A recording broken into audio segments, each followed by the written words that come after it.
Ketika seseorang bersolawat kepada Nabi Muhammad, imbalannya apa?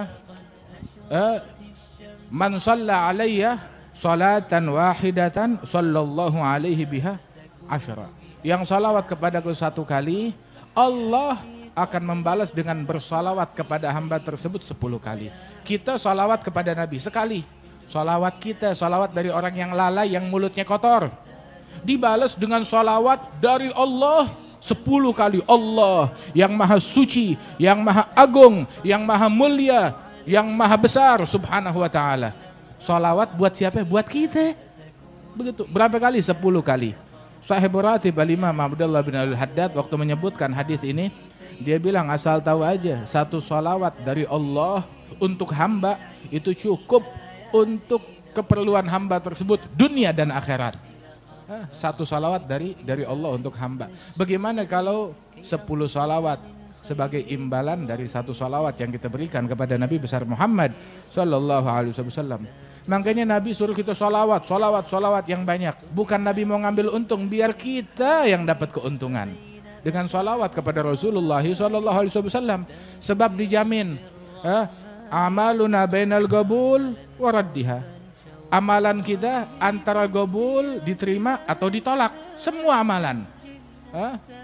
Allah hanya menerima la yaqbal illa thayyiban, hanya menerima yang bagus. Amalan kita ini antara diterima dan ditolak. Ada yang diterima, ada yang ditolak. Begitu. Kan Al-Imam Syekh Umar Mahdhar Ibn Al-Imam Abdurrahman As-Saggaf, beliau sampai bilang, nih wali besar. Tapi walaupun dia wali besar tidak ghurur, enggak tertipu dengan dengan keilmuan, dengan pengikut, dengan ibadat dia tetap masih takut kepada Allah subhanahu wa ta'ala. Ini penyakit ghurur ini melanda semua orang. Kemarin kan kita bahas tentang bab ghurur kan beberapa waktu yang lalu.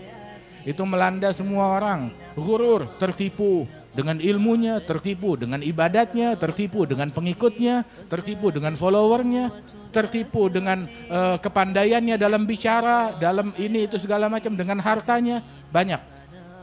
Ini beliau ini amalannya banyak, ibadatnya banyak. Di antara amalannya beliau itu, dalam satu nafas dia membaca ya latif, ya latif, ya latif 1000 kali dalam satu nafas. Berapa nafas kita sehari? Masya Allah. Jangan heran abahnya beliau menghatamkan Al-Quran. Itu siang 4 kali hataman Quran, malam 4 kali hataman Quran. Zikirnya banyak, ibadatnya banyak, wali besar, ulama besar. Itu beliau walaupun ibadatnya banyak, keilmuannya banyak, namun beliau menyatakan bahwasanya lau alimtu annallaha gabila minni tasbihah wahidah la dayyaftu ahla tarim ala laham wal bur muddat usbu' syukraniyah lillah.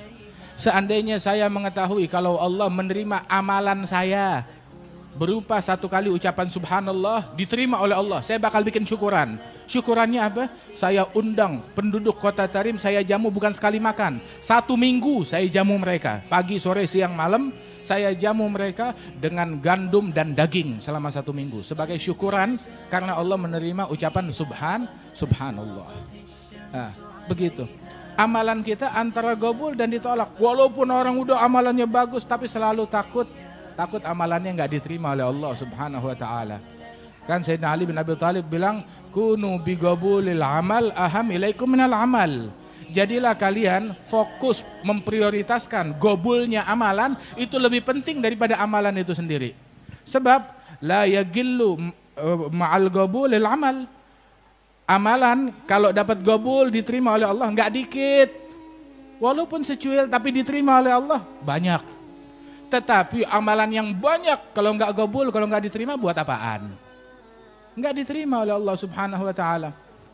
Allah ta'ala berfirman tentang Maryam binti Imran, fataqabbalaha rabbuha biqabulin hasan wa ambataha nabatan hasana wa kaffalaha Zakaria.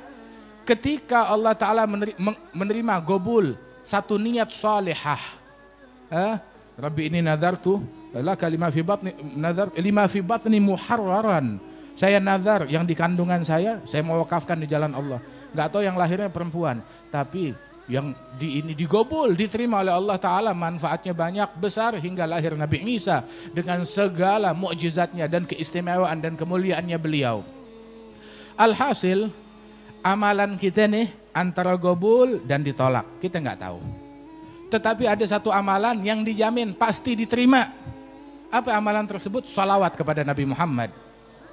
Kalau udah sholawat kepada Nabi udah pasti diterima, dijamin diterima sholawat kepada Rasulullah Sallallahu Alaihi Wasallam, gobul dan diterima oleh Allah Subhanahu Wa Taala. Makanya perbanyak amalan yang udah dijamin pasti diterima oleh Allah Taala, yakni sholawat kepada Rasulullah. Apalagi di zaman sekarang ini, masya anfa' li ahli zaman min kathratil istighfar wa kathratis shalah ala nabiyil mukhtar. Nggak ada yang lebih manfaat untuk orang-orang zaman sekarang melebihi banyak istighfar dan banyak salawat kepada Nabi besar Muhammad Sallallahu Alaihi Wasallam. Sehingga ada satu sahabat bilang kepada Rasulullah Sallallahu Alaihi Wasallam, ya Rasulullah, berapa banyak saya jadikan untukmu saham salawat saya? Saya punya amalan banyak. Berapa banyak dari amalan saya yang saya jadikan, saya peruntukkan untukmu salawat? Dia bilang, terserah kamu. Dia bilang, rubu' ya Rasulullah, 1/4 amalan saya isinya salawat buat kamu.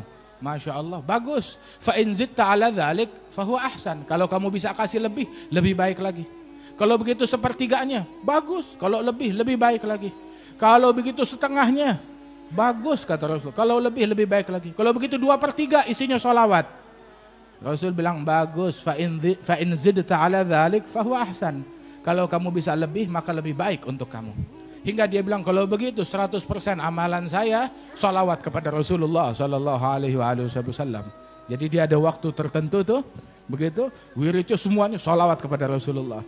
Nabi bilang, kalau begitu, idzan tukfa hammuk yughfar dzambuk. Kalau begitu, stresmu, beban pikiranmu bakal dicukupi oleh Allah Ta'ala. Dan dosa-dosamu akan diampuni oleh Allah Subhanahu Wa Ta'ala.